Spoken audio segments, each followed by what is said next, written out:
Hey now. Hey now, we are here with our guest, Jessica Graham. Welcome to the show. Welcome to the show. And if you are watching this, we are also on audio and vice versa. So you can find us on the YouTube if you want to watch. So yeah. So Jessica, so happy that you're here. Please tell us a little bit about what you're doing. Well, first, Yeah, tell us a little bit about yourself. Can I say world-renowned therapist, or is that a little too much? Well, I mean, it's probably too much, but it's also not completely accurate because I'm not technically a therapist. I do work in collaboration with therapists as well as psychiatrists with some of my clients. And I have clients who are therapists and psychiatrists. So I kind of like work very much in that realm, but I'm not a therapist. I did not go to any school. So I didn't go to high school. I didn't go to college. I have a lot of training and certifications, but they all came through my genuine interest as I got older.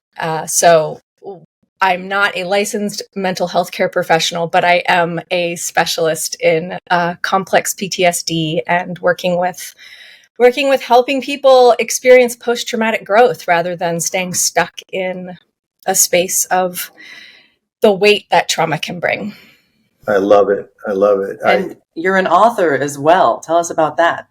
Yeah, sure. So I'm very excited because my second book is coming out in January 25.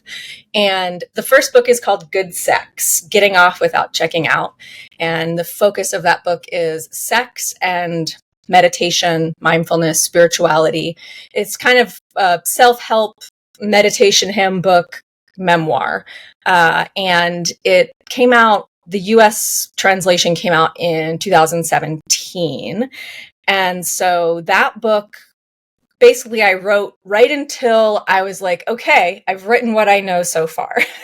And then I kind of took a long break from writing. I didn't write much. And a lot of that had to do with sort of the space I was in my own spiritual healing recovery journey. And then last year I was ready and I submitted a proposal to my publisher to write kind of a Good Sex part 2, but focused on chronic pain, chronic illness, and trauma. And a very cool thing happened, which is my publishers, North Atlantic Books, invited me to write a book of essays and poems on those topics instead. So I was able to move into a different kind of writing, a more creative type of writing, which for me is, as an artist, is just way more satisfying than the self-help structure. So I'm very excited about that. It's called Being Sick Enough: Thoughts on Invisible Illness, Childhood Trauma, and Living Well When Surviving is Hard. Wow, that's great. That now, is. Does the first book, does that book have a guide or step-by-step processes that couples can take to, be more intimate? Can you explain that a little bit? Sure. Yeah, Good Sex came out of my desire to combine sex with the meditative experiences I was having. I was always very secular. That's interestingly changed in recent years, but I wanted to find something that reflected my experience of sex and sexuality while also incorporating spirituality. And most of what I found at that time was like neo-tantra and orgasmic meditation and things that were a bit more dogmatic. And I don't necessarily say that in a derogatory way. It didn't resonate for me. It required buying into a certain belief system. And it also limited the scope to monogamous, heterosexual, committed relationships. And I was curious about different kinds of relationship and different kinds of expression of sexuality. And so I wanted to write a book that was for the rest of us, I guess you could say.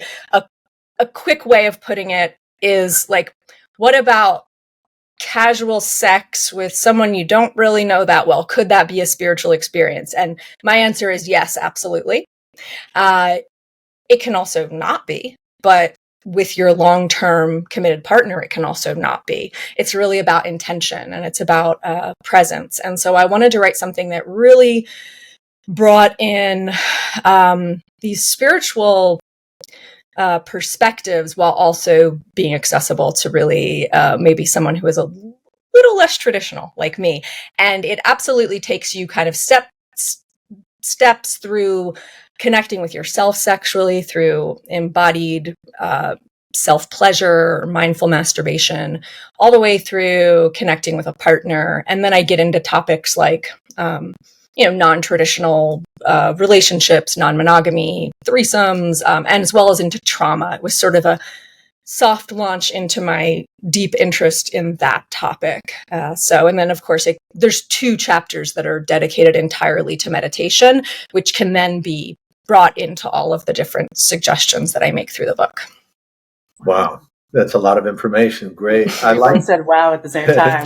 Wow. I love this. I love this so much. I think it's so necessary. Even in today's day, we're still so puritanical about talking about sex. You know, I write the steamy romance books, and I still get people going, oh, wow. You know what I mean? Like a little bit like, I don't even want to ask anymore, or I want to ask more. And it's just like, why is it okay for us to kill people in all the media stuff and all the shows, but we can't watch them connecting in a sexual way? It's so bizarre. It's like, but is there sex in it? It's like, what are you talking about? They just murdered each other or got in a total battle. What? But we can't talk about sex. It's very interesting. Well, then also, I love that you're doing that. And then also the stigmatisms and stereotypes around, what you're talking about is sex, and it has to be with a partner. You have to be married. If you grew up Catholic, if you grew up whatever religion you were taught. And again, that's all how we were programmed to think, so that we then don't think outside the box, or even think, for me, at least, I'll keep the focus on myself. Growing up and being forced to go to Catholic school, that was my, mindset, or that's what was told to us. You're supposed to get married, have 2.5 kids, and blah, blah, blah. But, and then a lot of society shuns on what you're talking about, having just casual sex or threesomes or anything. But like you said, I agree. Anything can be a wonderful experience, spiritual experience. We're all adults, and if we all agree that whoever's participating, Felina and I spoke about this. If whoever's participating agrees, well, then it's okay. So who is anyone to say that it's not, or you're going to go to hell or whatever? It's such an antiquated thing. It's just about keeping the house so that people keep making more babies and keeping everything fine, so that the farm is taken care of, and that the villagers are paying the lords who are lording over the villagers and making sure everything is done a certain way, so that blah, blah, blah. None of that isn't relevant anymore. And yet the mindset is still so predominantly structured toward, I just love that you said it can be a spiritual experience even with casual sex with somebody you don't even know. That's phenomenal, and just to say also, I loved what you said because it can be a non-spiritual experience with a partner. So that's fascinating. Now you're doing, well, let's bring the topic. So we dropped a topic on our guests. And so Richard has one for you. I would like your opinion on, the topic is, what do you feel is the best modality for, the quickest way to maybe get out of your trauma? There's so many different modalities out there. I've participated in several of them. I read the information you sent over, and I think it's brilliant what you're doing, by the way. And for me, I shouldn't even say that's the topic. What do you feel would be I guess in this day and age, the best modality to address your trauma and how to move through it as quick as possible? Yeah. Well, the first thing I'll say is that the older I've gotten, the less sure I am of anything. And that doesn't mean I don't have a lot of confidence in what I do. I just don't allow that to inform my idea of what's best for everyone. So with that said, my opinion on what the best modalities are is about working with the nervous system. So talk therapy has its time and its place. There was a period when I was recovering from a narcissistically abusive relationship, and I needed to just talk to someone who had total expertise in that, and that could just say, yes, you're right. That is abuse. Yes. Oh, you didn't know that was abuse. That is also abuse. And to just confirm and validate. And that was talk therapy, and it was very useful for about 6 months in a very particular way. But there were also other things I needed to do during that time to work with my nervous system. And so a lot of times folks will, recognize, wow, my childhood was pretty bad and these awful things happened, and I guess I should get a therapist, and just go get a therapist. There are so many different kinds of therapy, and sitting and just talking about the things that happened. I did that from the time I was 6. Okay. So I was like in and out of therapy from a very early age, taking myself to therapy as a teenager. I was on my own really young. So I was like finding my own therapists, getting on buses, going to these appointments, like trying to feel better. But I was basically just telling the stories over and over again. And I wasn't dropping down past the prefrontal cortex. I wasn't getting into a kind of subcortical processing. And so I did that for many years. And it wasn't until I got connected with a somatic experiencing therapist. And she was the first person who identified this is trauma. This is a trauma response that's happening in your body. This is fight, flight, freeze, fawn. And we're going to move really slow, which was not the way I was accustomed. Like I was like, let's power through everything. She's like, we're going to move very slow. Right? Yeah. And we're going to find a lot of safety first. So we spend a lot of time building up what we call resource in the somatic trauma resolution world. Something that feels safe in the body, or maybe external, or maybe even in the mind, and build this like wide base of support so that then we can titrate into the traumatic material, and we can kind of pendulate from the activation of any given memory back to something that feels safe. So that was the beginning of my journey. And as far as trauma resolution in earnest, and I really recommend somatic trauma resolution, and that could be somatic experiencing, which is the most well known. I'm certified in another type, but it's the same thing. It's working with the nervous system to basically, we're working to complete incomplete emergency responses. So yet, let's say you're 5 years old, an adult is yelling and screaming at you and grabbing you by the arms and digging their fingernails into your little skinny kid arms. And now age, 30, you're like, wow, I'm having this really strong reaction and I'm being taken back to that moment. And maybe it's actual flashback, or maybe it's just your system feels afraid. Maybe somebody says something that hurts your feelings and suddenly your heart's pounding and you're shaking, and maybe you feel nauseous, or your digestive system's shutting down and you can't quite think. That's a trauma response. And so what we want to do is we want to complete that emergency response that you had at age 5. So at age 5, you're standing there and you're like scared, right? And you're stuck. Well, what do you want to do? Well, you might want to push that adult away, or you might want to run away, or you might want to punch, or you might just want to curl and hide. And so we want to allow in the session for the person to move through those embodied emergency responses in a way that they hadn't been able to at the time. So that's a major piece that I think is very, very, very important. And that's a really kind of brief overview of how that works. It's just sort of the basic. And then I'm also really passionate about modalities such as EMDR or brain spotting. So brain spotting is what I do with clients, and it's an offshoot of EMDR. And it's basically finding a point in space where you can let your eyes rest that either connects you to the most activated aspect of that memory, or a point that actually makes you feel safest. And then you can bring in just a little bit of the activated piece. Again, brief overview of that. But these are the modalities I find to be most effective and I would say proven. There's still a lot of science to be done around all of this.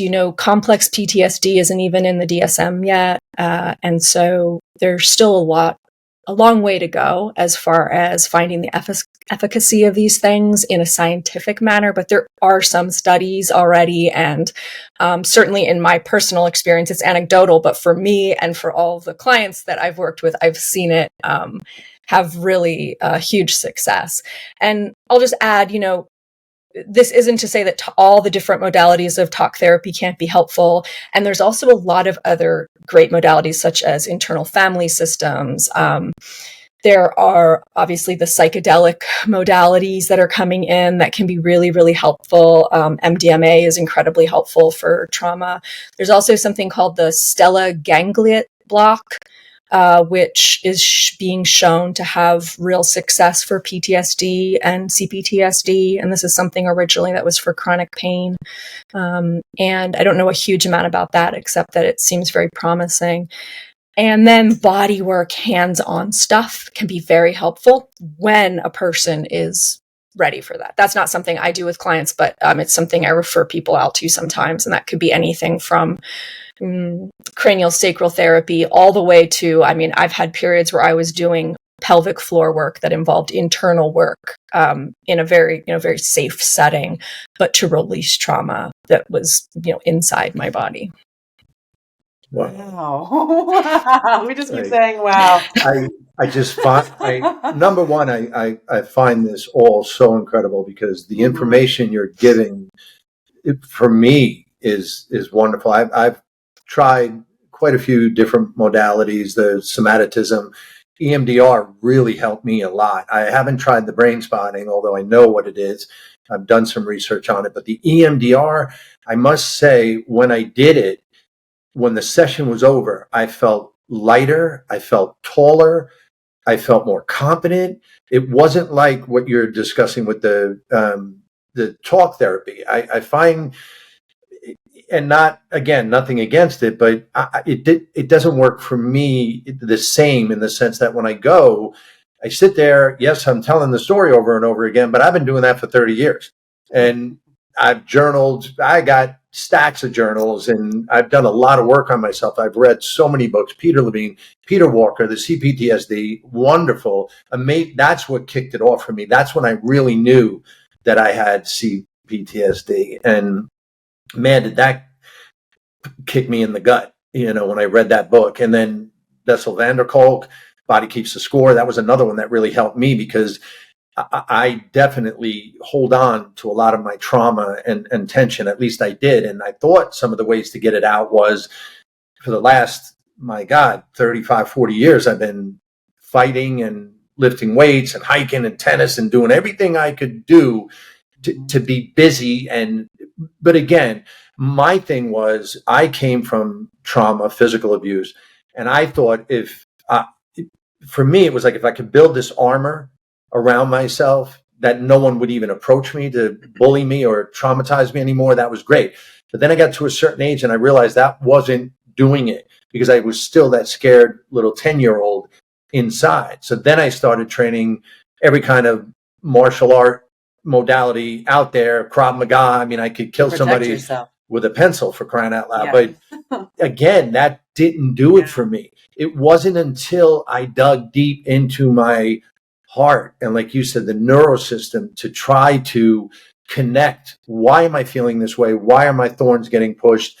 And when they are getting pushed, that to me is a signal that something is not right with me. Something is not sitting right with me. It doesn't mean, it has nothing to do with the person who is doing it or traumatizing you. It's how I'm reacting as an adult today, obviously as a child. And that goes back to, again, how we were raised and how we were programmed.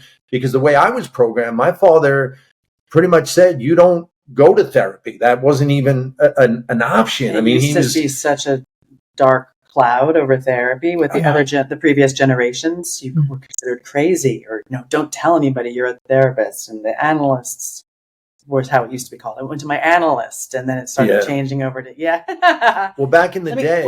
Real quick. I want to ask her something. Sorry about that. I want to just name that, Felina's known me for a very long time, and it's been interesting with people that have known me for a long time to like make the transition with me into the they them pronouns.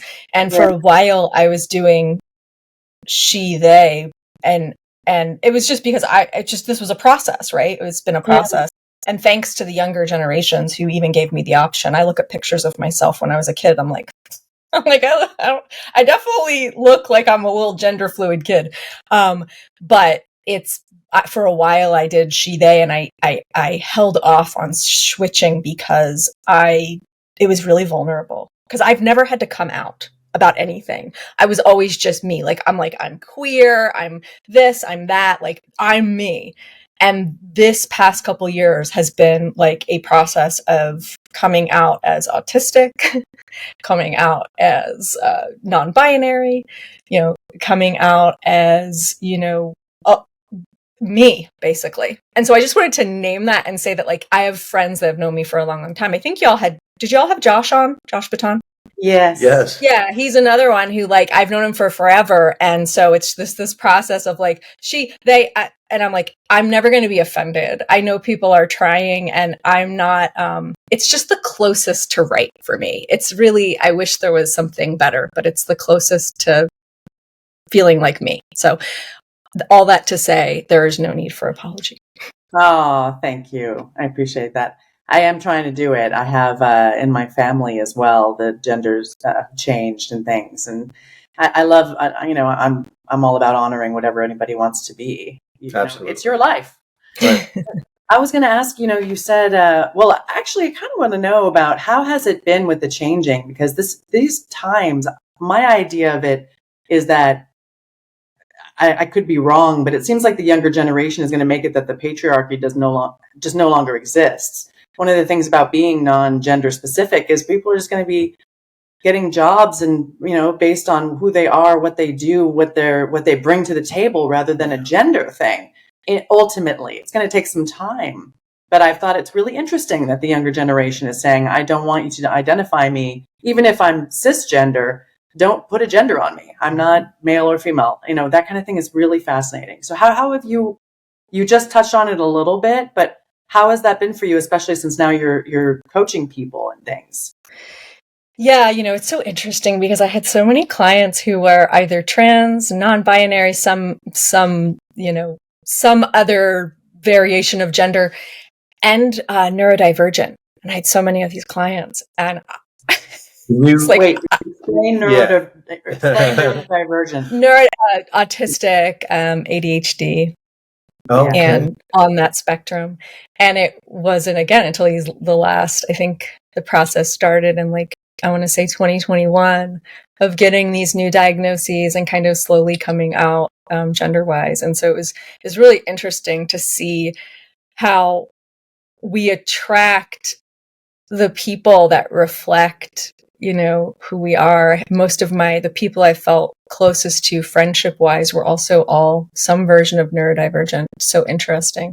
So, I mean, for me, and that's me too. I'm ADHD. All right. Well, there you go. I mean, yeah. And the thing for me is, like, because of all the meditation stuff, and like meditation really helps with this stuff. It also can make you even weirder if you do too much of it, but which I'm not against that, but with all the meditation stuff, the idea of like being ADHD or even landing on some kind of like identity was sort of counterintuitive to the spiritual path I was on, of just like sort of a empty and unified everythingness, therefore like non-dual awareness. And so there's been this process of kind of re-solidifying into like, yes, I spent a long time in this like completely deconstructed, like open, I don't know whatness. And now I'm like, yes, and if everything is meaningless on one sense, that's one way of looking at it. Another way of looking at it is it's all just unified love. Then why not zoom in on the things that bring me, this human creature, the most joy and peace and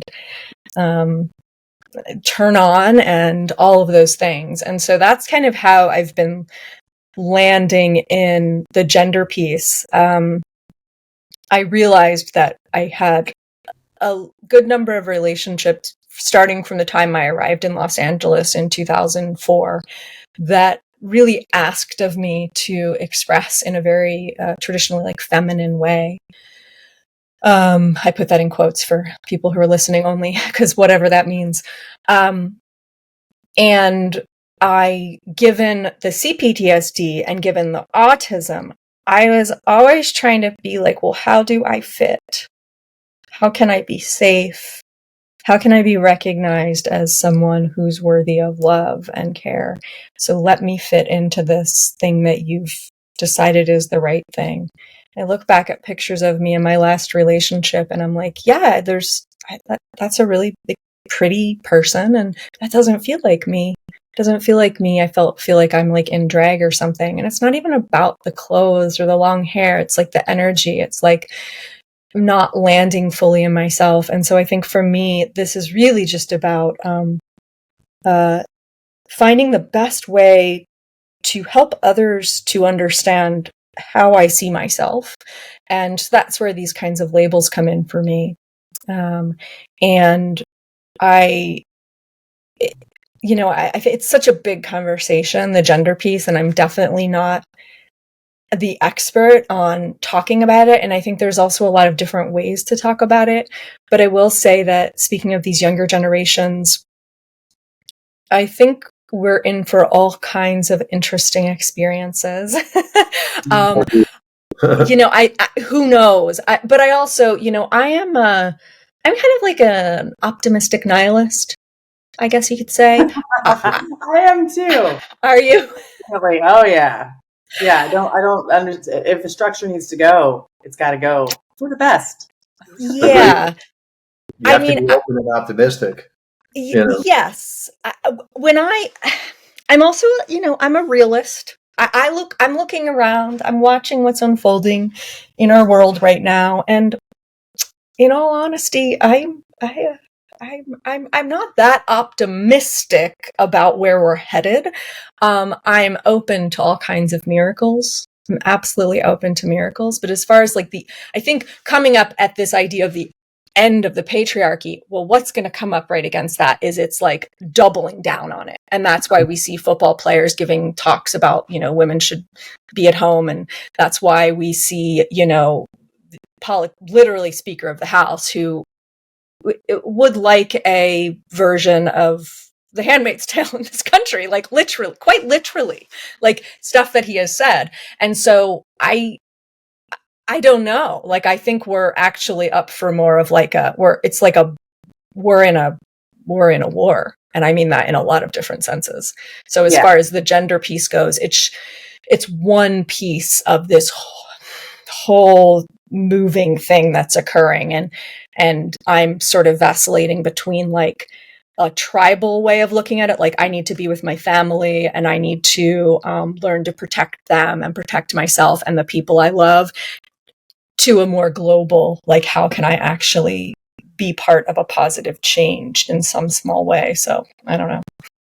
Well, I like what you said about finding your way and finding who you are, because I think that addresses the general public in happiness and contentment, in the sense that we, like you said, we all have these labels, or these labels are put upon us. But if we could get to a place where we could really look inside of ourselves and own our qualities and own, our idiosyncrasies, whatever they may be, then you find out who you are. Once you find out who you are, then you can walk out in the world. But I think we need to, or I'll keep the focus on myself, to be more confident. I know like what you were explaining, I had a really difficult time with that. And I sponsor a lot of adults that have a difficult time with just being okay in the world, not feeling that there's something wrong with them, or I'm making a mistake, or, like you said, keeping up with the Joneses, in the sense that whatever is told to me, and that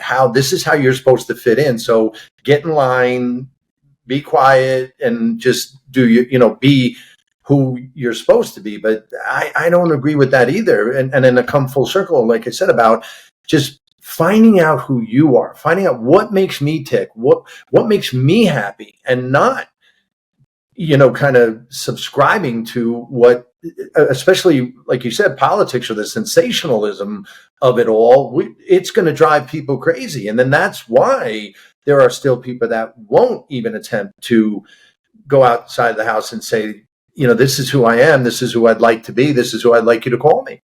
And it's a little sad, but yeah. There is going to be the pushback, though, when you have anything massively changing. Absolutely. There's going to be a lot of people because a lot of people don't like to change. So they're going to fight back and defend their own existence, I guess, is how they're looking at it, rather than seeing, and I mean the younger generation, like the ones that are in elementary school and junior high and high school now, things are going to start changing with those people. I'm really excited to see what the future is going to have. And I know that right now we have some people who need, what's the word? Need to stop. You need to stop. Well, they're and whatever that means. But well, go ahead. That, along with what you're saying, is the naivety, right? People that have come before us, and what you just said, the Speaker of the House, try educating yourself. Try, like not being so naive in that things. Well, he's not naive for thinking of what he's thinking about The Handmaid's Tale. That's not naivete. That's not to control. Yeah, I understand. You get what I'm trying to say, though. I think that's why. Some of the people. I think. Well, what I'm trying to say is, I think we all need to educate ourselves a little bit and be a little bit more open to what is coming, as opposed to fighting it and then denouncing people for who they are and what they are and how they feel. Oh. How can you tell somebody you're a girl, you're this, you need to put a dress on and be this, or you're a boy? No, unfortunately, that's come and gone. And again, I think not unfortunately. Well, unfortunately for them. Yeah. Unfortunately for them. Yeah. Right. But I think, again, if we could educate ourselves and be a little bit more open, well, then we're also missing out on relationships and things by being so naive. Oh, I love that. That's true. And I understand. I understand why you use the word naive. I mean, I've had this very interesting experience in the last couple of years. And it's not something I've spoken publicly about this very little. So this might be the first podcast I've said anything about it in. But last Easter, I was baptized and, at a non-denominational Christian church. And I'm coming up on the 2-year anniversary of going to church. And one of the really amazing things for me has been the conversations with people who I would say naivete plays a role. It's really just like a lack of experience. And I've had years and years of experience with being on a spiritual path. Christianity is new to me. I mean, I've always loved Jesus. I think Jesus is great and always did. But this deepening of that relationship. But I'm not new to the spiritual path. And so when I sit and I talk with someone who has maybe been Christian their whole life and maybe has solidified around certain ideas of what is a sin or what the Bible means about this or that, and they get to know me and they hear me speaking from a place of love and from a place of authenticity, and from a place of real love of Jesus, they have to question their way of thinking about these things because it doesn't line up, right? The idea that I could be queer and non-binary and, sometimes non-monogamous and all the things that I am, right? And be a Christian and be deeply connected to God and to Jesus and to finding a great sense of home and belonging there. And so, I'm not going around trying to force anyone to change their beliefs. I learned a long, long time ago that isn't really going to work. It's not really helpful. And it's really just hypocritical, honestly. But what I can do is let people get to know me. And I think in some ways, religion is one piece of all this, obviously, like one piece of this bigger conversation that we're in. And so I'm hoping that, like, as I learn more and as I, become, just more literate in theology, I will be able to speak to it from my perspective in a way that can be helpful, that can, maybe bridge some gaps between people. But I do think religion is one piece, and I think honestly, religion is underneath of money and power. I think the people that are pushing certain agendas don't actually care about the religious piece. That's why we see people who, are not living by Christian or Muslim or Jewish or whatever it is, philosophies and perspectives. Not really. They're using that, but they're actually it's actually about money and power. And so that's the piece that I got to come back to God and say, like, okay, God, like, this is really messed up. Like, can you help? Can you please help? Because it's so big. And I think people can get a little hopeless when they look at that. And we have to be like, okay, well, is it possible that could be a miracle here? Even an atheistic miracle, if you're not into the God thing. Yeah, I definitely believe in the miracles. And I'm glad you explained about the naivete and you expanded on it too, because I really genuinely didn't understand.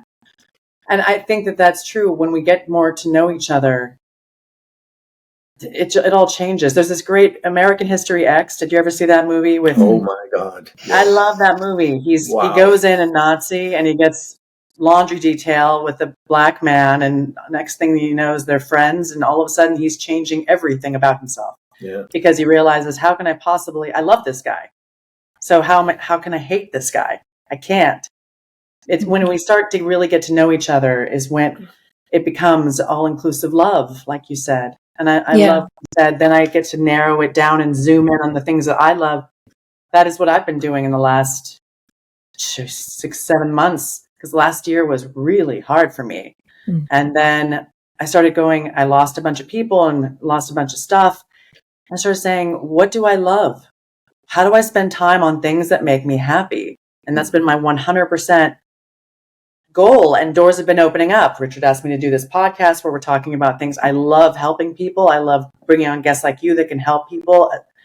It's like us being facilitators for that, to bring in people that can help massive amounts of people. It's just like, it's very, very cool as it grows. And everything like that has been by my choice. So I'm really glad you're doing that too, where you're like, how do I zoom in on the things that make me happy? Are there any tips you can give our listeners or viewers for how to do that?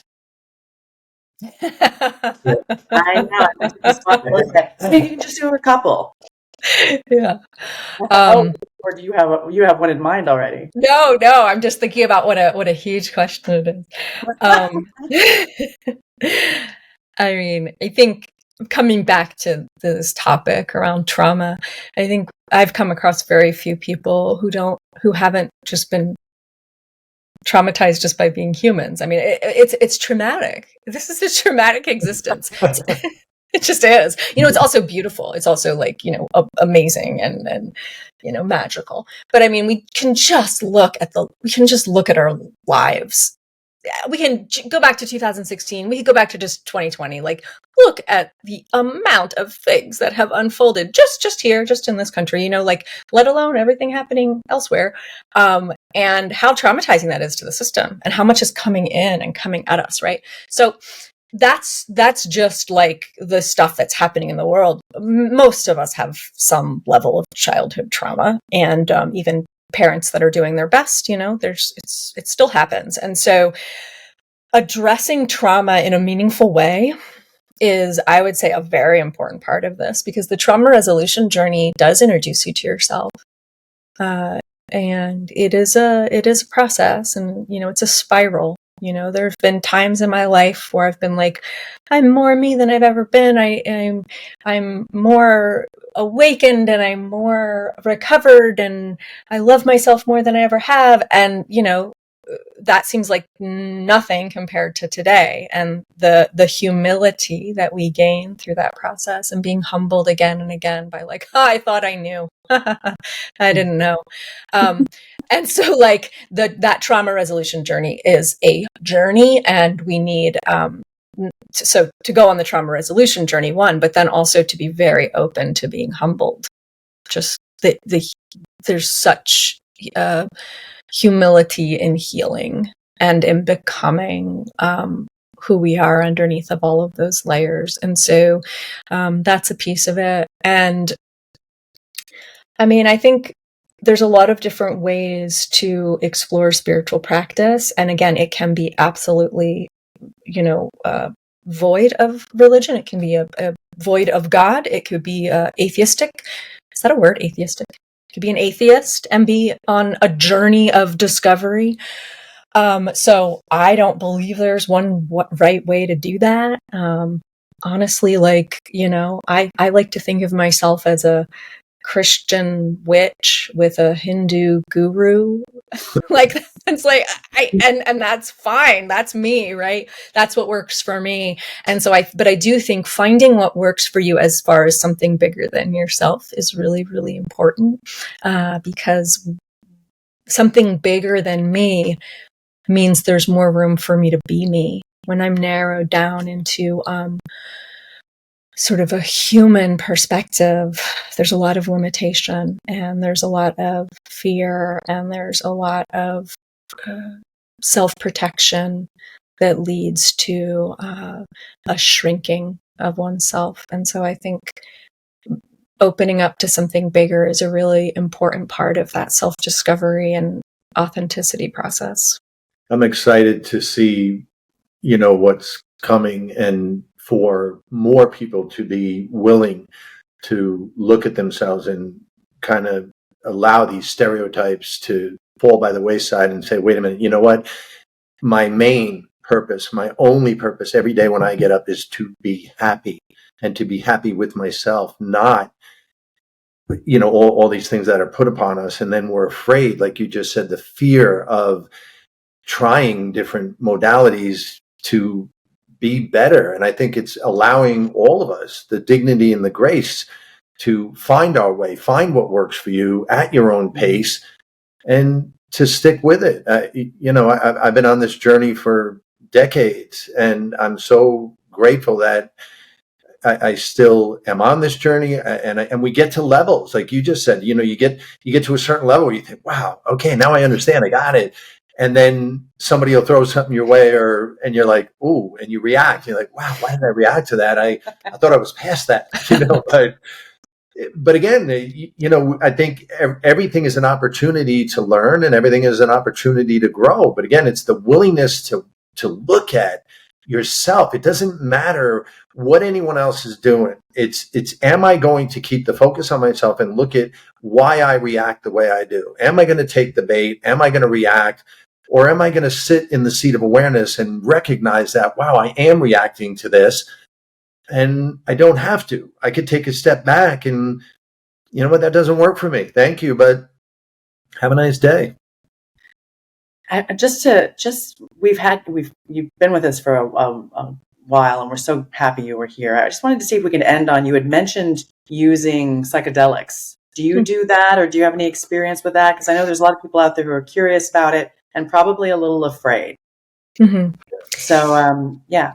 Yeah. Well, I'll first just put that disclaimer that, it's not for everyone, and there are side effects just like with anything.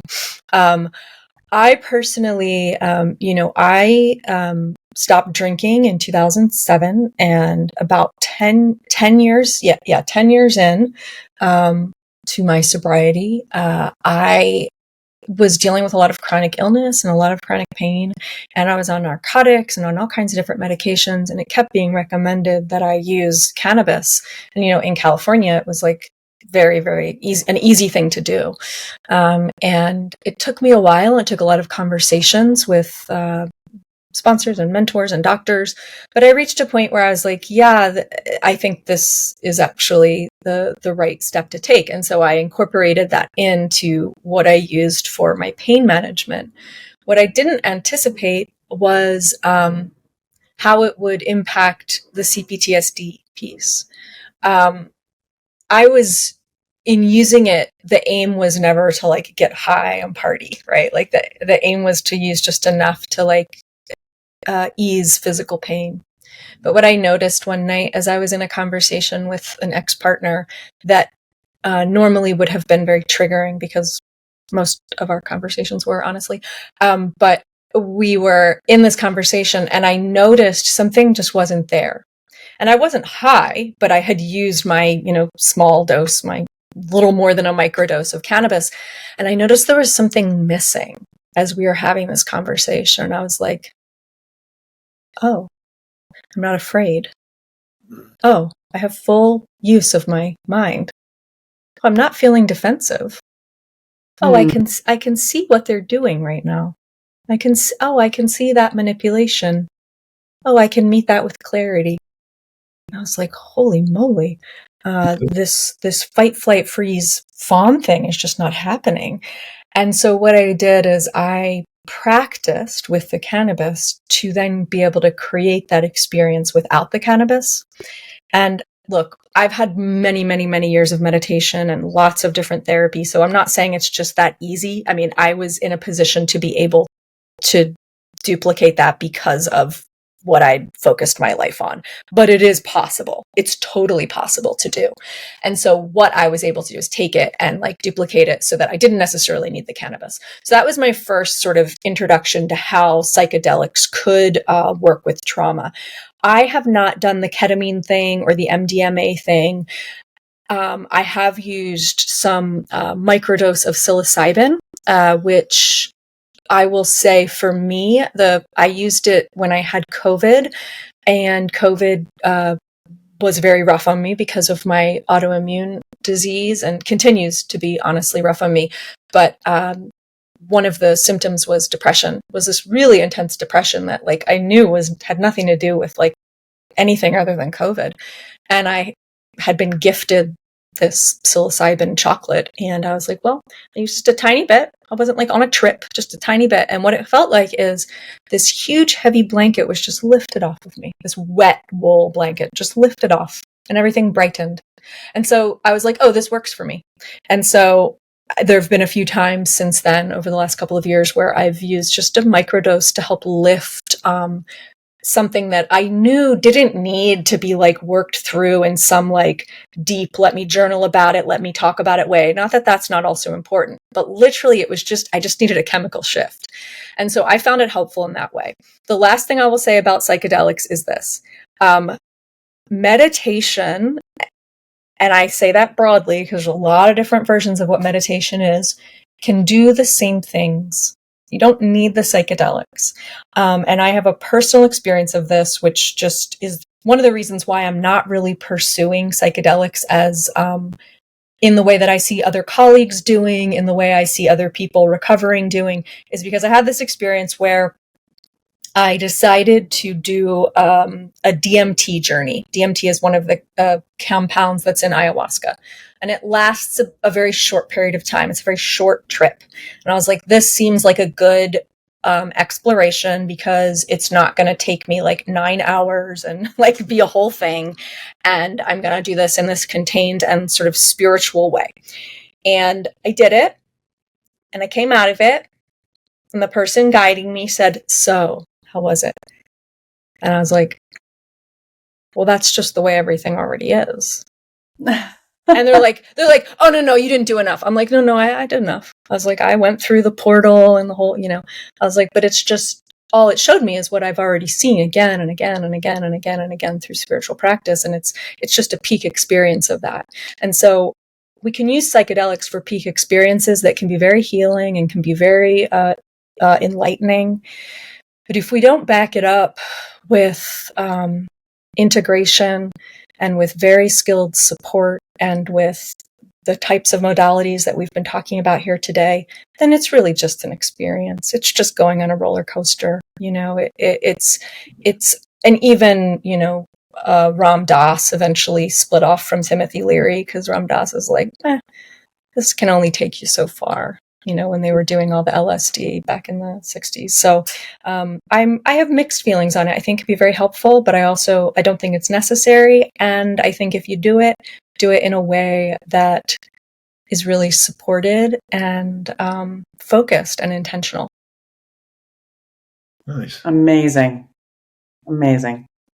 Now, we can find you online. Do you have any classes or things like that where people could, speak on that a little bit, and then Yeah. So most Sunday mornings at 9 a.m. Pacific, I do a Zoom meditation group, and you can get information about that. Right now, yourwildawakening.com. Pretty soon that's going to point to jessicagraham.com. But for now, yourwildawakening.com. You can also get me on Instagram, Jessica Clark Graham, and I have a link tree with all this stuff there. So that's a donation-based practice session where I guide a practice and we kind of just connect in community, and that's been going on for a very long time. So that's there most Sundays. And then other than that, right now, primarily you catch me if, within my private sessions and my couples and one-on-one sessions. And there's information to apply for intro session through my website as well. Nice. Thank you so much for being with us. Just very enlightening, and you have such a nice voice. I just love hearing you talk. No, this was absolutely great and educational. I must say, for the audience, but myself, I've gotten a lot out of, speaking with you, and you've enlightened me today into some different thought processes, which is wonderful. Thank you. Well, thank you both so much. It was such a pleasure to be here, and just nice to be with familiar faces talking about these topics. So thank you for having me. Yeah. Thank you. And to our listeners and viewers, follow us on all things, and thank you so much for being with us. Until next time.